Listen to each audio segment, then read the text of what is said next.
On a warm summer afternoon in 2012, a deadly shootout erupted between two customers inside a Rite Aid pharmacy in Norfolk, Virginia. By the time the gunfire stopped, only one man remained to recount what had happened.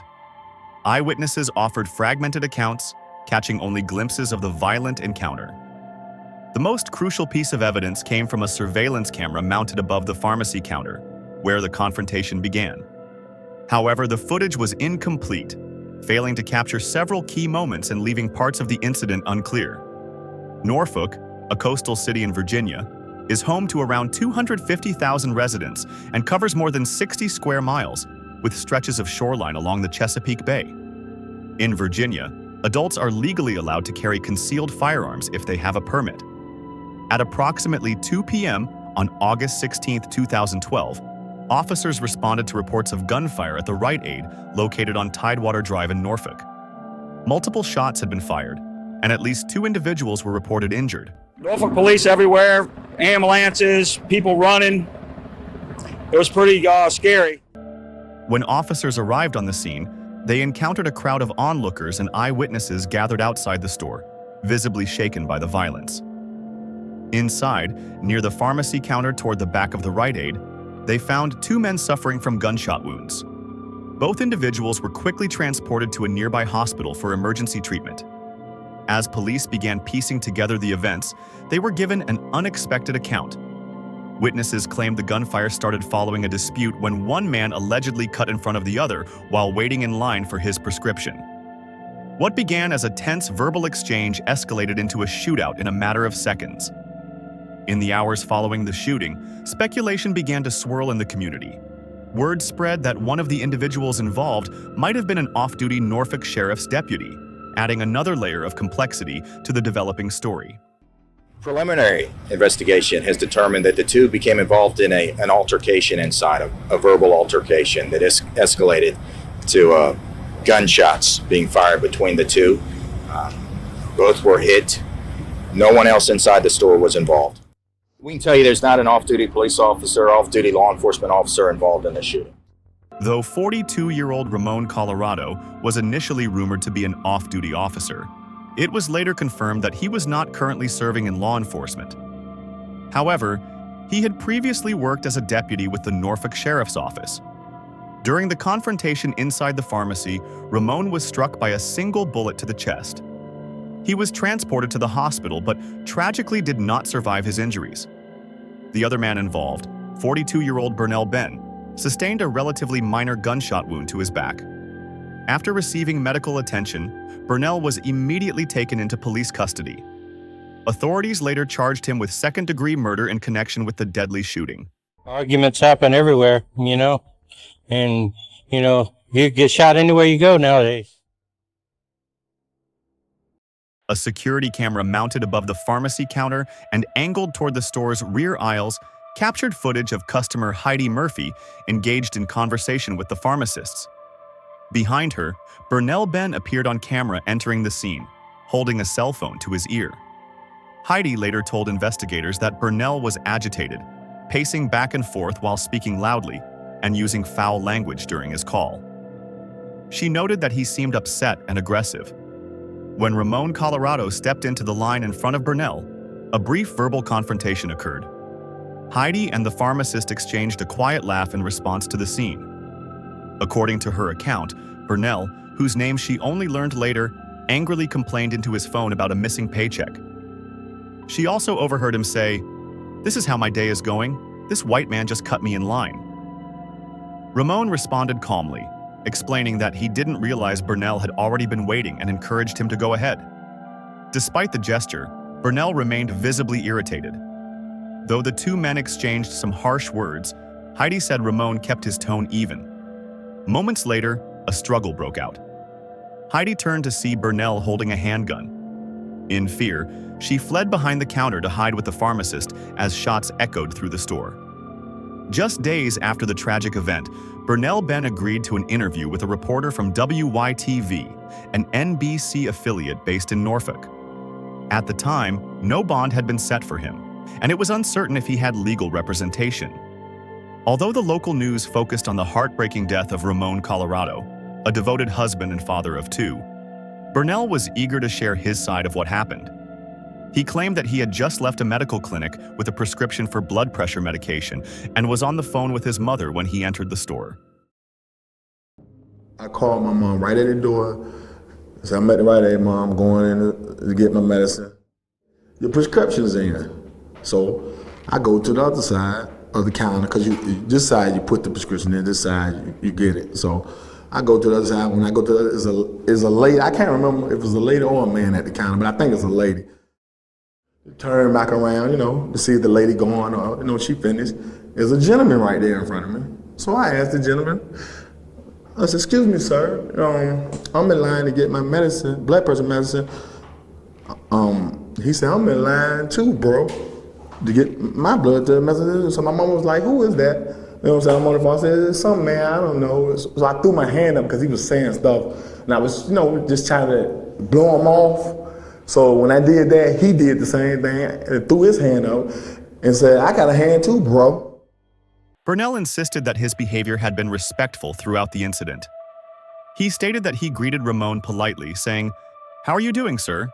emphasizing that he always speaks courteously. Burnell then explained that he said something like, "I'm here waiting for my prescription. Are you in line?"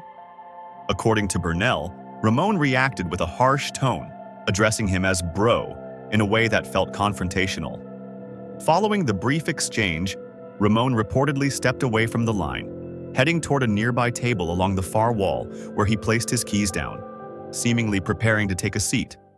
I was going to sit down, to be truthful. I was going to get out of his way because they're going to call me anyway to get my medicine. But he didn't give me a chance to sit around. He started taking advantage of me. Burnell never got the chance to sit. As he turned back around, still speaking to his mother on the phone, Ramon Colorado suddenly sprayed him with pepper spray. That's all I really remember. When I dropped those keys and talking to my mama, here it comes. Somebody just pepper spraying me while I'm on the phone talking to my mama. So I'm like, Mom, this man is pepper spraying me. And I'm walking away because he's behind me pepper spraying me in my eyes. Mom, this man is pepper spraying me. I'm at the drugstore. Would you call the police and come to the drugstore? I'm crying with Mama, and I just hung the phone up. Burnell believed he was hit in the eyes with pepper spray up to 5 times. Although it's uncertain how much actually made direct contact, he said his vision became blurry and he couldn't see properly for a while. Disoriented, he moved away from the source of the spray. While his sight was impaired, Burnell stated that his hearing remained sharp. He claimed that as he made his way down the aisle, he could hear Ramon continuing to mock and threaten him from behind. Then I heard a man holler out, "Come on, bro, I got some more for you, bro." And I'm like, why this man in Rite Aid hollering, "Come on, bro, I got some more for you. Where you at?" Burnell Ben possessed a valid concealed carry permit for his handgun. In his interview with the Wavy reporter, he shared that he had owned the firearm for a decade, carried it daily for personal safety, and had never been forced to use it until the afternoon of August 16th. After being sprayed in the eyes, Burnell drew the weapon from his waistband, though he didn't fire right away. Despite his blurred vision, he said he eventually managed to make out Ramon and noticed that he was now holding a different object. According to Burnell, it was no longer the pepper spray. It was a firearm. He claimed that Ramon shot at him first, hitting him in the back. Only then, Burnell said, did he return fire, delivering the fatal shot that killed Ramon Colorado. When I turn and get around the corner, he's there. So when I see him, I'm looking, I see something in his hand. It don't look like that pepper spray. So I said, "Sir, put that gun down, sir." You know what I'm saying? That's when I point my gun at him. "Put that gun down, sir." The gentleman that we're talking about spun around and proceeded to fire at me. When he proceeded to fire at me, I fired back. Burnell had no prior criminal history. During the interview, he appeared visibly shaken by the incident and expressed deep confusion about how the situation had spiraled out of control. Despite his emotional state, he stood firm in his belief that he had done what he had to do and couldn't have responded any differently. In the brief interview, which lasted under 12 minutes, Burnell repeated at least 4 times that he was scared to death. emphasizing the intense fear he felt in that moment. No, I didn't expect that to happen. No, man, that killed me, man, when that happened, man. I'm pressed by hurting somebody, man. I don't hurt nobody, man. I got nothing in my life to want to hurt nobody, man. I ain't never wanted to hurt anybody, man. I'm not that type of person, sir. I live for everybody. I treat everybody the way I want to be treated, sir. And if you don't believe me, check my credentials. That's why I don't have no trouble. I don't do nothing wrong, sir. I'm living for God. God is my savior. I'm living for him, sir. That's what I do. I got God in my life. That's why I'm not even worried about this. I'm sitting back there praying. Burnell was granted bond and released while awaiting trial, with plans to claim that the shooting was an act of self-defense. He firmly maintained that Ramon was the aggressor in the incident. However, Ramon Colorado's family painted a different picture. After Burnell's interview aired, Ramon's sister, Bonita, told reporters, "I know my brother well, and he wouldn't just pull out a gun and start shooting someone. I've never believed that for even a second." Despite the family's statements, Burnell's defense team challenged the idea that Ramon was not capable of initiating violence. They intended to introduce evidence pointing to Ramon's confrontational nature. A year before his death, Ramon had launched a Facebook page called Norfolk Dirt, which he described as a news and commentary platform. On the page, he frequently posted articles, memes, and videos with strong political opinions, many of which were considered controversial. Ramon used the platform to speak out against government bodies and organizations whose views he disagreed with. His posts sometimes included harsh language and explicit insults targeting ideas and individuals he opposed. Among his targets were same-sex marriage, PETA, and President Barack Obama. Still, not all of the content on Norfolk Dirt was inflammatory. Ramon also shared posts focused on local concerns in Norfolk, such as crime reports and business closures. The irony that Ramon himself would later become the subject of the kind of news his page covered was unsettling. James Taylor, a friend and co-founder of the page, announced on Norfolk Dirt that he planned to speak with local news outlets to serve as a character witness for Ramon. People felt like they knew him because he spoke what was on his mind. And whether you hated him or you liked him, he was kind of like a radio talk show host on Facebook. You listened or read just to hate him or like him. Ramon's family and many media outlets portrayed the 42-year-old father as politically outspoken, deeply engaged, and driven by his convictions. However, Brunel's defense attorneys and several of the groups Ramon had publicly criticized saw him quite differently. In December 2010, Jeff Kerr, General Counsel for People for the Ethical Treatment of Animals, issued a ban preventing Ramon from entering PETA's Norfolk office. Then, in April 2012, outside the Scope Arena, Ramon recorded himself shouting at a group of PETA protesters. That footage was later uploaded to his Norfolk Dirt Facebook page. PETA is a cult! PETA is a cult! Oh no! PETA is upset because someone else wants freedom of speech. Ha ha ha! Keep dialing. Let's see what kind of messages you got on your paper there. Oh, they beat animals, do they? Oh, okay. Now tell me, where do you work? You work for PETA? How old are you? Do you have an education? No. Okay, thank you. Uneducated PETA workers! These people are talking about how if I meet, I'm a dirty person. Well, no, but I get it. But you know what? These are kids, and it's a family show. Yeah, and but, I don't well, if they weren't here, you yelling about wiping your butt with I'm their not trying papers, to. I'll try to tone it I down. know. So but just, if they, you know, I got permission already, officer. Tone it down. I already talked to the police. Okay. You don't. Yeah, I got here. Yeah, we believe you. We have the money. No, and I'm not gonna. I told him already. I'm not gonna shut him down, but I'm asking him to tone it down a little bit. But I got the. You know. They gave me contact numbers for the. The key incident that the Commonwealth of Virginia aimed to keep out of the upcoming murder trial wasn't Ramon's confrontations with PETA protesters. Instead, the defense intended to highlight a separate arrest tied to a tense, though non-violent, exchange Ramon had with a sexual assault survivor during a rally held in November 2010. Ramon had filmed the incident and later uploaded the footage to both the Norfolk Dirt Facebook and YouTube pages. The arrest was linked to a pattern of online harassment targeting the event's organizer.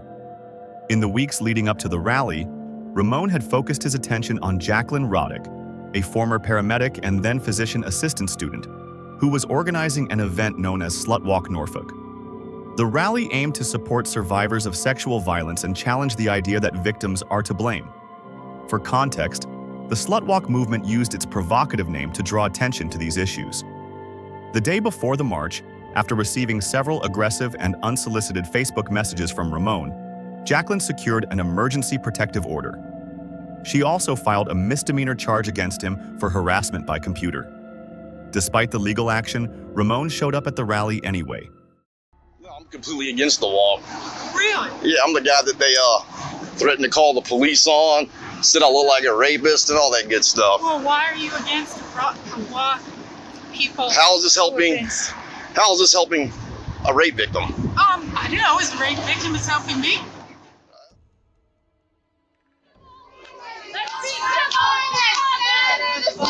Stop the silence! Saturday violence! Stop the silence!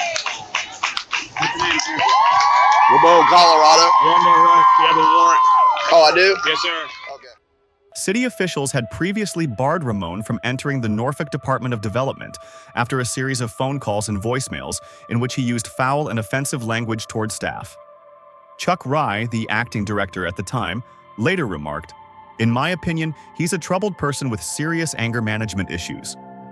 Despite this, Norfolk police maintained that their investigation was unbiased. Ramon Colorado had also been dismissed from the Norfolk Sheriff's Office 4 years before his death in 2008. At that time, he voluntarily admitted himself for a psychiatric assessment. On the day he stepped into the Rite Aid pharmacy, he was there to pick up a prescription for bupropion, a medication used to manage bipolar disorder. Former Virginia Beach Police Chief Jake Jackhawk, who had previously dealt with Ramon after his exit from law enforcement, said he saw warning signs. "I'm not a mental health expert, but he clearly showed signs of instability," Jackhawk stated.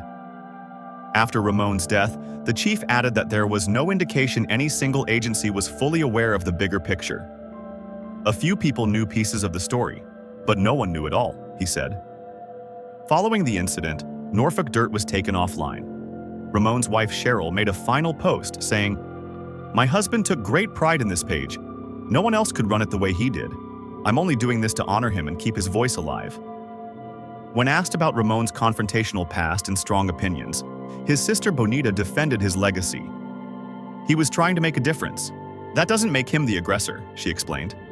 Still, prosecutors moved to exclude specific past incidents, like his protests against the Sexual Assault Awareness March, from being used in court.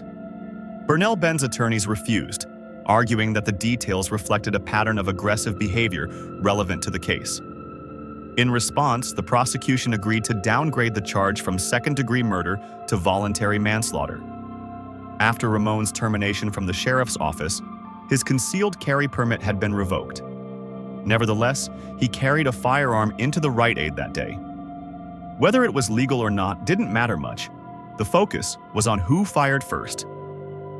The primary evidence, a security camera, failed to offer clear answers.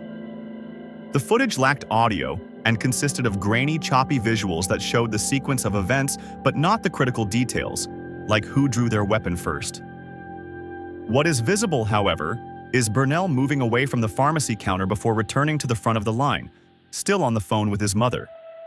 The footage shows the moment Ramon retrieves the pepper spray from his pocket just as Burnell passes. Seconds later, Ramon uses the spray. Heidi, who had been talking with the pharmacist, doesn't look back until Ramon finishes spraying. She later testified that by then, Burnell had already pulled his gun. It's not clear what, if anything, the pharmacist saw, but Heidi and the pharmacist ended up hiding together, both appearing frightened. Much of what followed happened in the store's aisles, away from the camera. What the video does confirm is that Burnell initially walked away, and Ramon followed him. The confrontation reached its climax at the far end of the center aisle. According to Burnell's version, both weapons were drawn at this point, though neither is visible in the footage. As the encounter escalated, Ramon began to back away, only to be chased by Burnell toward the pharmacy area. The footage shows Burnell raising his arm just as Ramon collapses. This, according to the defense, is the moment the fatal shot was fired. Prosecutor Patricia Wu argued that although Burnell initially tried to retreat, he became the aggressor once he pulled his weapon. She noted that instead of exiting the store, he pursued Ramon. The question is simple, she told the jury. Did Burnell Benn need to kill Ramon Colorado to protect his own life? Defense attorney John Levin countered that Burnell had been shot in the back and acted out of necessity. The first trial in February 2013 ended with a hung jury. 10 jurors favored conviction, 2 voted to acquit. A mistrial was declared. That split suggested a retrial was likely. A second trial began a year later, but the evidence remained as inconclusive as it had been the day of the incident. One juror from the original trial who had voted for acquittal remarked, "They can keep trying this case, but I don't think it'll change." Some people see self-defense. Others just can't justify someone walking away after killing another man. Throughout both trials, Burnell Benn rejected every plea deal from the state, even those that involved no jail time. During the 2014 retrial, the jury deliberated for over 10 hours across 2 days before informing Judge Karen Buell they couldn't agree on a verdict. Once again, a mistrial was declared. My lawyer. Everything's good. Talk to my lawyer. God bless you. In the second trial, just as in the first, the security footage became the focal point of the deliberations. One juror revealed that they reviewed the video multiple times before casting their vote to convict Burnell. As the prosecution had argued, they believed there was a significant shift in the confrontation when Burnell drew his weapon, turning the situation in his favor. Some jurors felt that Ramon had a chance to escape, while others believed Burnell had no such option, as Ramon blocked his path to the exit for much of the encounter. Another juror, Wayne Charles, shared that he and others concluded that both men bore responsibility for the tragic events that transpired. Following the second mistrial, the charges against Burnell Benn were dropped, and the decision was made to not move forward with the case. For Burnell, this marked the conclusion of a harrowing journey, one that devastated both families and was a tragedy that should never have occurred.